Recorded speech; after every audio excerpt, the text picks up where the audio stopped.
আসসালামু আলাইকুম, স্বাগত জানাচ্ছি আজকের ভিডিওতে। ইদানিং কিন্তু আমরা লক্ষ্য করছি, আমরা যখন ফেসবুক অ্যাকাউন্টটি আমরা যখন লগ ইন করতে যাই তখন আমাদের সিমে কিন্তু কোড আসে না, এবং এর জন্য আমরা কিন্তু অনেক বড় ঝামেলায় পড়ে যাই।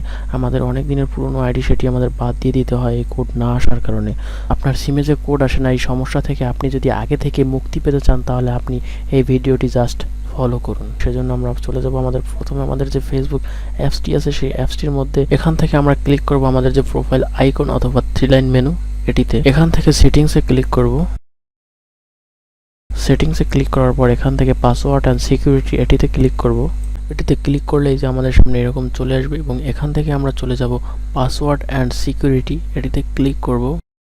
এখান থেকে 2 ফ্যাক্টর অথেন্টিকেশন এটিতে ক্লিক করলাম। আমাদের ফেসবুক প্রোফাইলটিতে ক্লিক করলাম। এখানে ক্লিক করলে অনেকের পাসওয়ার্ড চাইতে পারে, যাদের পাসওয়ার্ড চাইবে তারা পাসওয়ার্ডটা দিয়ে নেবেন।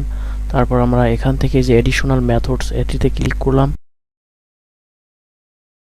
এখান থেকে রিকভারি কোডস এটিতে ক্লিক করলাম। রিকভারি কোডস এটিতে ক্লিক করলে আমাদের সামনে কোডগুলো চলে আসবে।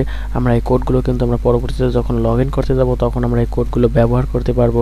আমাদের ওই যে সিমে যে কোড আসবে সেই অপেক্ষা কিন্তু আমাদের করতে হবে না। এগুলো আমরা যদি একটা খাতায় লিখে রাখি বা স্ক্রিনশট দিয়ে রাখি তাহলে আমাদের কিন্তু ওই যে কোড আসে না, এই ঝামেলাটাই কিন্তু আমাদের পড়তে হবে না। তো প্রিয় বন্ধুরা, আমার ভিডিওটি যদি ভালো লেগে থাকে তাহলে অবশ্যই ভিডিওতে একটি লাইক দিবেন এবং কমেন্ট করতে ভুলবেন না। অবশ্যই আমার চ্যানেলটি সাবস্ক্রাইব করে পাশে থাকবেন। ধন্যবাদ সবাইকে।